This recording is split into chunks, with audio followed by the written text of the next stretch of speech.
الحمد للہ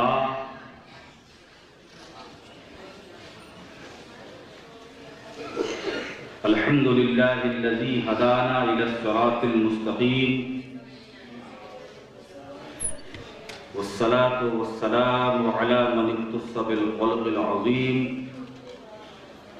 وعلى آلہ واصحابہ اجمعین برحمتک یا ارحم الراحمین اما بعد فاعوذ باللہ من الشیطان الرجیم بسم اللہ الرحمن الرحیم ولو انہم اذ ظلموا انفسہم جاءوک صدق اللہ العلی العظیم وصدق رسولہ النبی الامین الکریم ونحن على ذلك لمن الشاہدین والشاکرین والذاکرین والآمنین والموقنین والمطمئنین والحمد للہ رب العالمین بارك الله لنا ولكم في القرآن العظيم ونفعنا وإياكم بالآيات والذكر الحكيم إنه تعالى جواد كريم ملك بر رؤوف رحيم بارگاہ رسالت میں درود پاک کا نذرانہ پیش کیجیے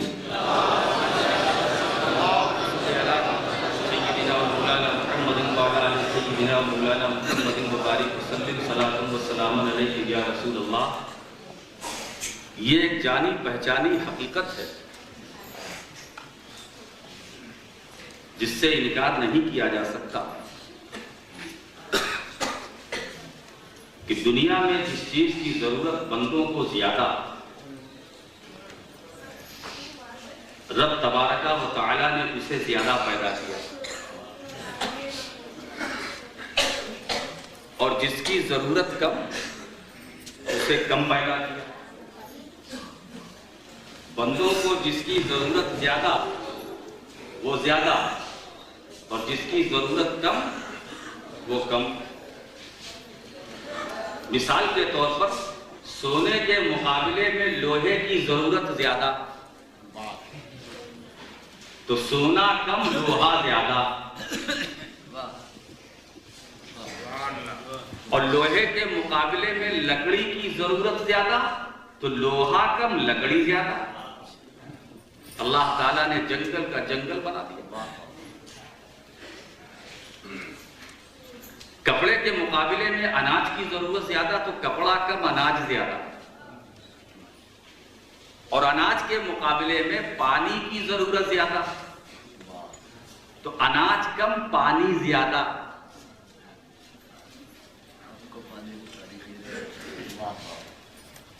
اور پانی کے مقابلے میں ہوا کی ضرورت زیادہ۔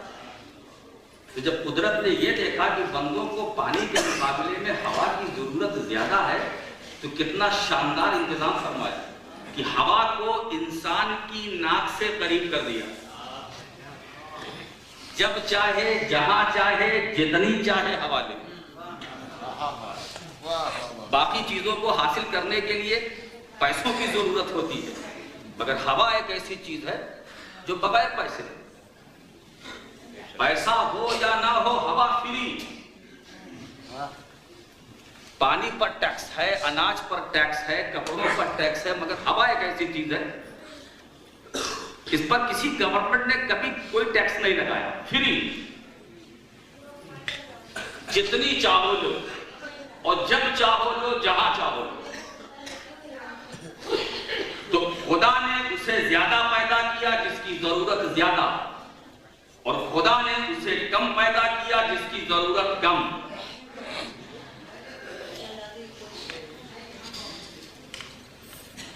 دوستو، یہ چلتی پھرتی مثالیں میں نے آپ کو دی ہیں، مجھے سمجھانا کچھ اور ہے۔ زیادہ وقت نہ دوں گا، مختصر وقت میں کچھ باتیں آپ کے سامنے رکھوں گا۔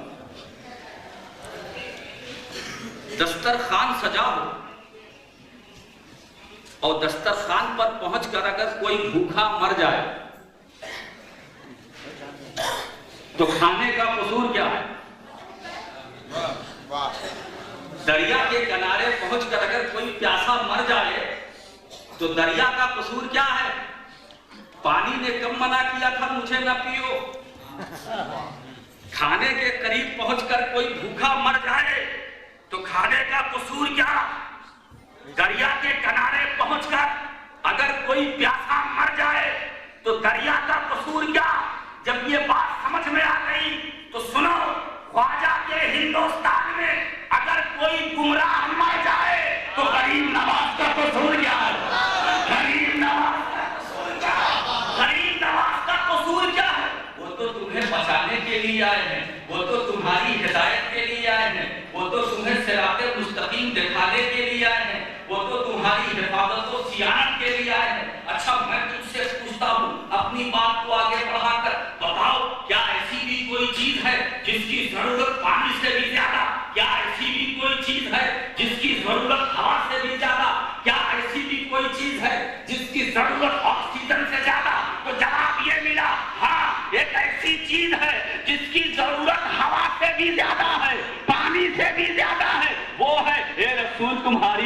رحمت کی، اے رسول تمہاری رحمت کی۔ اور جب خدا نے یہ دیکھا کہ بندوں کو میرے محبوب کی رحمت کی ضرورت زیادہ ہے تو اعلان کر دیا وَمَا أَرْسَلْنَاكَ إِلَّا رَحْمَةً لِّلْعَالَمِينَ، وَمَا أَرْسَلْنَاكَ إِلَّا رَحْمَةً لِّلْعَالَمِينَ۔ اے محبوب میرے بندوں کو تمہاری رحمت کی ضرورت سب سے زیادہ ہے، تو اب میں نے تمہیں سارے جہان کے لیے رحمت بنا کر بھیجا، سارے جہان کے لیے رحمت بنا کر بھیجا ہے۔ تو رحمت مصطفیٰ کی ضرورت پانی سے زیادہ ہے۔ اور دوستو بات بھی سمجھ میں آتی ہے، یہ ہمیں پینے کے لیے پانی مل رہا ہے، یہ مصطفیٰ کی رحمت ہے۔ ہمیں ہوا مل رہی ہے، یہ مصطفیٰ کی رحمت ہے۔ ہمیں کھانا مل رہا ہے، یہ مصطفیٰ کی رحمت ہے۔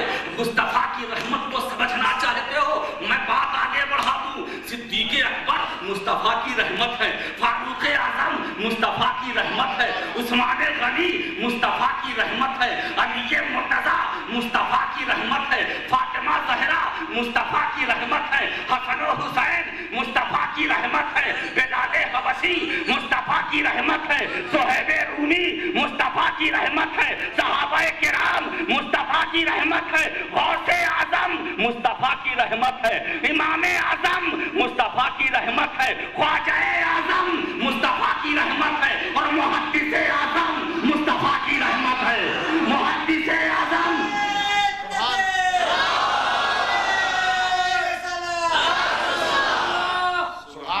اے نبی سب سے زیادہ بندوں کو ضرورت تمہاری رحمت کی ہے، اسی رحمت للعالمین کی بارگاہ میں قرآن لے جا رہا، اسی رحمت للعالمین کی بارگاہ میں قرآن لے جا رہا ہے۔ کلام الہی ہے، قرآن پاک ارشاد فرما رہا ہے وَلَوْ أَنَّهُمْ إِذْ ظَلَمُوا أَنفُسَهُمْ جَاءُوكَ، اگر وہ لوگ اپنی جانوں پر ظلم کریں تمہارے پاس آئیں، اے محبوب تمہارے پاس آئیں، بات ختم نہیں ہوئی، فَاسْتَغْفَرُ اللَّهَ، اللہ سے مغفرت چاہیں، ابھی بھی بات ختم نہ ہوئی، وَاسْتَغْفَرَ لَهُمُ الرَّسُولُ، اور رسول ان کے لیے دعائے مغفرت کریں۔ اب جا کر قرآن نتیجہ بیان کر رہا ہے لَوَجَدُ اللَّهَ تَوَّابًا رَحِيمًا، اللہ ایسے ظالموں کی توبہ قبول فرمائے گا اور ان پر رحمت نازل فرمائے گا۔ تو اے ظالموں نبی کی بارگاہ میں جاؤ۔ یہ ظلم کسے کہتے ہیں دوستو؟ یہ علماء کرام اسٹیج پر یہ زینت اسٹیج بنے ہوئے ہیں اور بڑی بڑی شخصیتیں یہاں بھی موجود ہیں، اور ابھی تو ایک ایسی شخصیت یہاں آ گئی جن کے بارے میں ہم کیا بتائیں، بڑی فاضل جلیل شخصیت ہے، اور خود حضرت مفتی معین الدین صاحب بھی رونق اسٹیج ہے۔ اگر آپ ان سے پوچھیں کہ ظلم کی تعریف کیا ہے تو ایک گاڑھی بات وہ بھی درسگاہی فرمائیں گے، وضع الشیء فی غیر محلہ، وضع الشیء فی غیر محلہ۔ اس کا ایک میں آسان مطلب آپ کے سامنے رکھتا ہوں، ہے تو بڑی اصطلاحی بات لیکن میں اس کو آسان لفظوں میں بیان کروں گا۔ کسی مناسب چیز کو نامناسب استعمال کرنا ظلم ہے، کسی صحیح چیز کو غلط استعمال کرنا ظلم ہے۔ مثال کے طور پر یہ مائک ہے، بنانے والے نے اس لیے بنایا ہے کہ بولنے والے کے سامنے ہو، حافظ کے سامنے ہو، قاری کے سامنے ہو، نعت خواں کے سامنے ہو، یہ صحیح استعمال ہے۔ اگر اسی مائک کو اٹھا کر پیچھے رکھ دو تو یہ غلط استعمال ہے۔ تو مائک کا صحیح استعمال یہ ہے کہ بولنے والے کے سامنے ہو، اور غلط استعمال یہ ہے اٹھا کر پیچھے رکھ دو۔ مثال کے طور پر بنانے والے نے پائجامہ اس لیے بنایا ہے کہ دونوں ٹانگوں میں رہے۔ اب اگر آپ اپنے دونوں ہاتھوں میں اسے لگائے پھریں تو یہ ظلم ہے، کیونکہ پائجامے کا صحیح استعمال یہ ہے پیروں میں ہو، ہاتھوں میں نہ ہو۔ اسی طرح کرتا یہ دو آستین ہوتی ہے، بنانے والے نے اس لیے بنایا ہے دونوں ہاتھوں میں رہے، لیکن اگر کسی نے اپنی بے وقوفی سے دونوں پیروں میں ڈال لیا یہ ظلم ہے، کیونکہ ہر ایک چیز کا مناسب استعمال ہے، غیر مناسب استعمال ہے، صحیح استعمال ہے، غلط استعمال ہے۔ تو جو صحیح استعمال ہے اگر اس سے ہٹ کر تم نے اس چیز کا استعمال کیا تو تم ظالم ہو، یہ ظلم ہو۔ اور دوستو ایک بات اور عرض کروں، صحیح استعمال اور اس شان کا ہو کہ صحیح استعمال ہو اور شرعی استعمال ہو، صحیح استعمال اور شرعی استعمال۔ تو ہر چیز کا شرعی استعمال جائز ہے اور غیر شرعی استعمال حرام ہے۔ کسی بھی چیز کا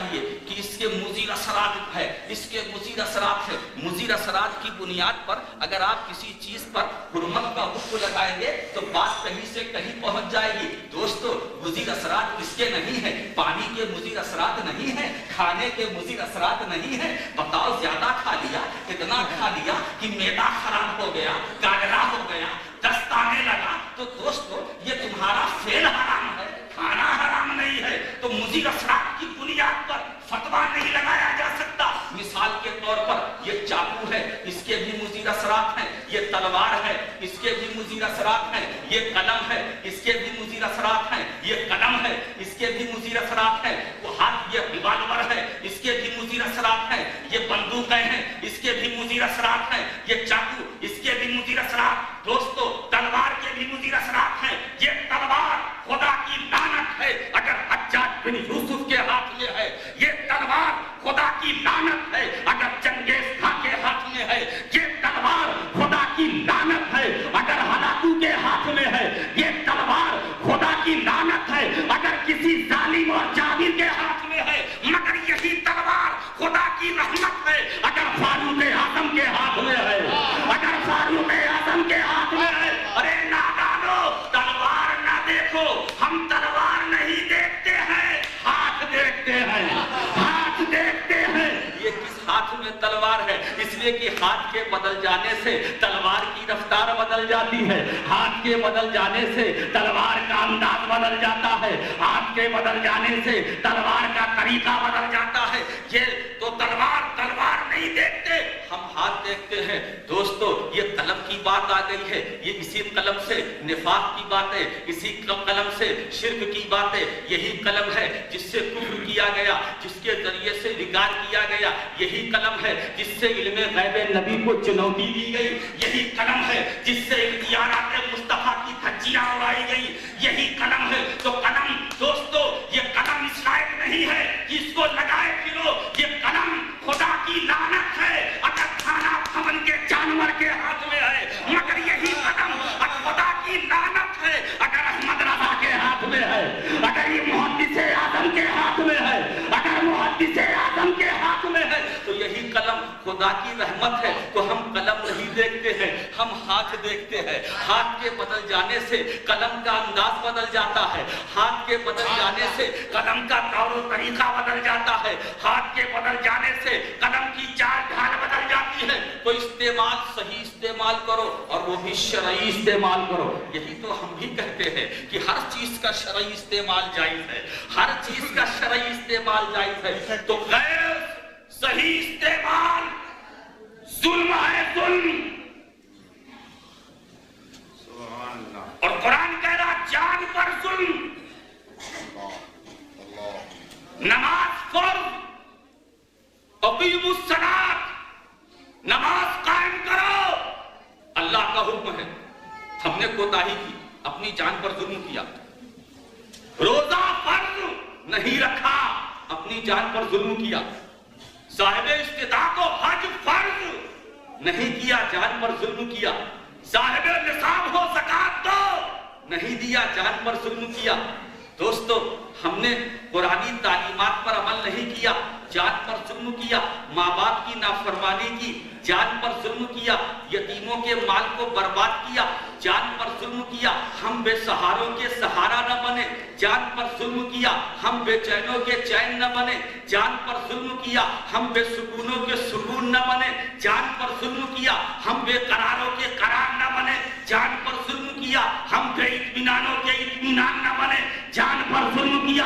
ہم نے خدا کے حکم کی نافرمانی کی، جان پر ظلم کیا۔ مال والے تھے حج نہیں کیا، جان پر ظلم کیا۔ صاحب نصاب تھے زکات نہیں دی، جان پر ظلم کیا۔ ہم نے روزہ نہ رکھا، جان پر ظلم کیا۔ ہم نے سنت نبویہ پر عمل نہیں کیا، جان پر ظلم کیا۔ ہم نے رسول پاک کی اتباع نہ کی، جان پر ظلم کیا۔ ہم نے خدا بند قدوس کی تعلیمات اور اس کے احکامات پر ہم نے عمل نہ کیا، جان پر ظلم کیا۔ دوستو ذرا اپنا محاسبہ کرتے چلو، ہم کتنے بڑے ظالم ہیں، ہم کتنے بڑے ظالم ہیں۔ ہم نے اپنی جانوں پر ظلم کیا ہے، خدا ہمیں ظالم کہہ رہا ہے۔ مسلسل نافرمانیوں کی بنیاد پر رب ہمیں ظالم کہہ رہا ہے، مگر میں اس کی شان بندہ نوازی بھی دیکھ رہا ہوں. ایک طرف ظالم کہہ رہا ہے اور دوسری طرف ظلم سے بچنے کا نسخہ بھی دے رہا ہے. ظلم سے بچنے کا نسخہ بھی دے رہا ہے. اے ظالمو مایوس نہ ہو. ٹھیک ہے تم نے نماز نہ پڑھ کر جان پر ظلم کیا, تم نے روزہ نہ رکھ کر جان پر ظلم کیا, تم نے حج نہ کر کے جان پر ظلم کیا, تم نے زکات نہ دے کر جان پر ظلم کیا, مگر مایوس ہونے کی ضرورت نہیں ہے, پریشان ہونے کی ضرورت نہیں. جاؤ کا میرے محبوب کے آستانے پر آ جاؤ.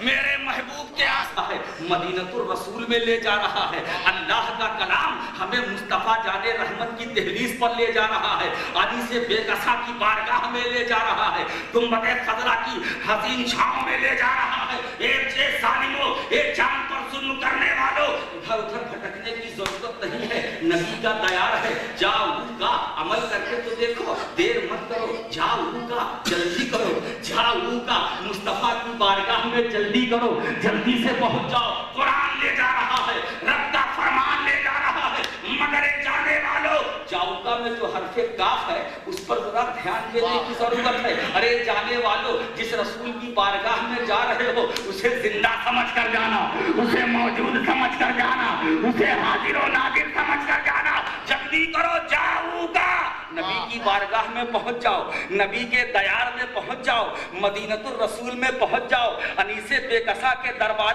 گوہربار میں پہنچ جاؤ. اے ظالمو دیر مت کرو. ایک غریب انسان رونے لگا. راشد میاں صاحب نے پیاری بات تو بیان کی, بڑا اچھا اور قیمتی نسخہ ہمیں دیا, مگر ہمارے پاس سرمایہ نہیں ہے, ہمارے پاس اسباب نہیں ہے, ہمارے پاس مال و زر نہیں ہے. ہم مدینے جائیں تو کیسے جائیں؟ پاسپورٹ ہی نہیں ہے, ویزے کا سوال ہی کیا پیدا ہوتا ہے, معلوم متا نہیں ہے. غریب فکر مند ہے, رو رہا ہے, ہچکیاں لے رہا ہے, گنہگار ہے, اس نے بھی اپنی جان پر ظلم کیا ہے, مگر مدینے جائے تو کیسے جائے؟ آقا کی بارگاہ بے کس پناہ میں جائے تو کیسے جائے؟ اور وہیں بیٹھا ہے کبیر بڑا مسرور دکھائی دے رہا ہے. میں مال والا ہوں, میں استطاعت والا ہوں, جلدی سے جلسہ ختم ہو, بمبئی پہنچوں, پاسپورٹ جیب میں رکھوں اور ویزا لوں, سفر کر کے میں مدینے پہنچ جاؤں. امیر مسرور ہے, غریب غربت کی بنیاد پر مجبور ہے. غریب سوچ رہا ہے میں جاؤں تو کیسے جاؤں. امیر کے لیے سوچنے کی کوئی بات ہی نہیں ہے, اسے اپنی دولت پر غرور ہے, اسے اپنی دولت پر گھمنڈ ہے. مگر اے غریبو تم پریشان نہ ہو, اور اے امیرو تم اپنی دولت پر غرور مت کرو. اے غریبو مدینہ جانا چاہتے ہو, مدینہ جانے کے لیے پیسوں کی ضرورت نہیں ہے, مدینہ جانے کے لیے ویزے کی ضرورت نہیں ہے, مدینہ جانے کے لیے مال و زر کی ضرورت نہیں ہے, مدینہ جانے کے لیے اسباب کی ضرورت نہیں ہے, مدینہ جانے کے لیے استطاعت کی ضرورت نہیں ہے, مدینہ جانے کے لیے یہ مادیت کی ضرورت نہیں ہے, اور سفر کی صعوبتوں کو اٹھانے کی بھی ضرورت نہیں ہے. مدینہ جانا چاہتے ہو, تم کہتے ہو مدینہ دور ہے, عقیدہ یہ کہتا ہے, عشق یہ کہتا ہے, اما مدینہ مسافتوں کے اعتبار سے دور ہے, مگر مدینے والا تو دور نہیں ہے, مدینے والا تو دور نہیں ہے.